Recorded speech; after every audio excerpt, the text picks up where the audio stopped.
ওনার ভিতরে কি আমরা জানি না, তবে এটা নিয়ে আমরা অনেকবার তার সাথে দেখা করছি, কথা বলছি। তো আমরা এই ধরনের চিঠি দেওয়ার পরও তারা এটা আমাদের সমাধান করে নাই। সেই একটা লস হইলে আরেকটা লাভ হয়, আরেকটা লাভ হইলে আরেকটা লস হয়। আমরা আদার্স বিজনেস থাকাতে আমরা কয়েকজন টিকে আছি। ডলারের ডিফারেন্স আমরা যখন ইনপুট করছি, আমাদেরকে গভর্নমেন্ট ওই টাকাটা যখন সমন্বয় করছে তখন $108 আমরা সার্টিফিকেট ব্যাংক থেকে নিয়ে দিছি। কিন্তু টাকাটা আমরা তখন ফরেন টাকাটা আমরা দিই না, এটা ইউপাসের এলসি ছিল।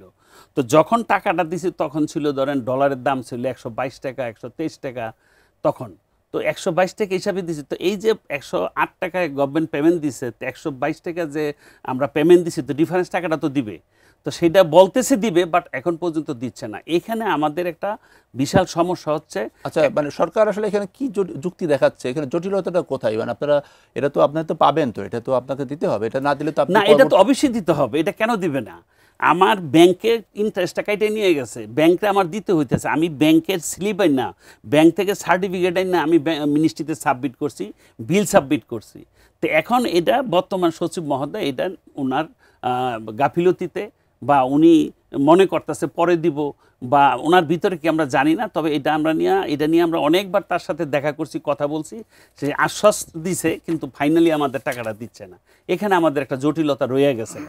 তারপর আবার টেন্ডার করছে, আমরা চিঠি দিছি অ্যাসোসিয়েশন থেকে যে আমাদের সামনে নতুন টেন্ডারের আগে আমাদের পুরানো বকেয়া হিসাবগুলো শেষ করে দেওয়ার জন্য বলছি, নাইলে আমরা টেন্ডার পার্টিসিপেট করতে পারবো না।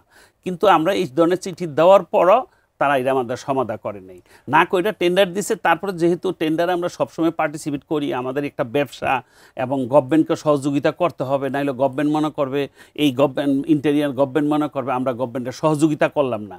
এই জন্য আমরা সবাই টেন্ডারে আমরা পার্টিসিপেট করছি, কিন্তু সেই পার্টিসিপেট করার পরে এটা সমস্যার সমাধান হচ্ছে না। আমরা মনে করি 4-5 বছর আগে মাধ্যমে এটা গভর্নমেন্ট যাতে আমাদের এটা ইমিডিয়েটলি সমাধান করে, এটা আমরা চাই। আমরা জানি যে 4-5 বছর আগেও দেশে আমদানিকারক ছিল 12 থেকে 15 জন, কিন্তু এখন আমরা জেনেছি যে 3 থেকে 4 জন আমদানি করে বেসরকারি এই সার। তো এই যে আমদানিকারক এটা কমে যাওয়ার আসলে কারণটা কি? এটা একটা ভালো পয়েন্ট বলছেন। আপনি তো অবশ্যই জানেন দেশের সম্বন্ধে। আমরা আমদানিকারক 25-30 জন ছিলাম সারা বাংলাদেশে। এখন 25-30 জনের মধ্যে আমদানি, আমরা ফার্টিলাইজার ব্যবসাটা করি, এই গভর্নমেন্টের সাথে কাজ করতে যাই, যেহেতু টাইমলি টাকা পাচ্ছি না, টাইমলি এলসি খুলতে পারি না, আমরা অনেক সময় কন্ট্যাক্ট করে টেন্ডার দিই। দেখা গেল যে আমি টেন্ডারে পাইলাম না, তা আমি যার সাথে কন্ট্যাক্ট করি সে আমার একটা জরিমানা করে যে তোমার $20 করে দিতে হবে, মালের দাম কমিয়ে গেছে, অথবা তোমার জন্য মাল কিনে রাখছি, আমি মালটা না বেচা পর্যন্ত তোমার টাকা দিতে পারবো না, তোমার এই জরিমানাটা দিতে হবে। আমরা বিভিন্ন সংকটের মুখে থাকি। এই ফার্টিলাইজারের ব্যবসা করে টাকা ঠিকমতো না পাওয়াতে, যেহেতু টাকার ভলিউম অনেক, ব্যাংক আমাদের 1 টাকাও মাফ করে না। কিন্তু এই যে সমস্যাগুলোর জন্য অনেকেই চলে গেছে ব্যবসায় লস করে।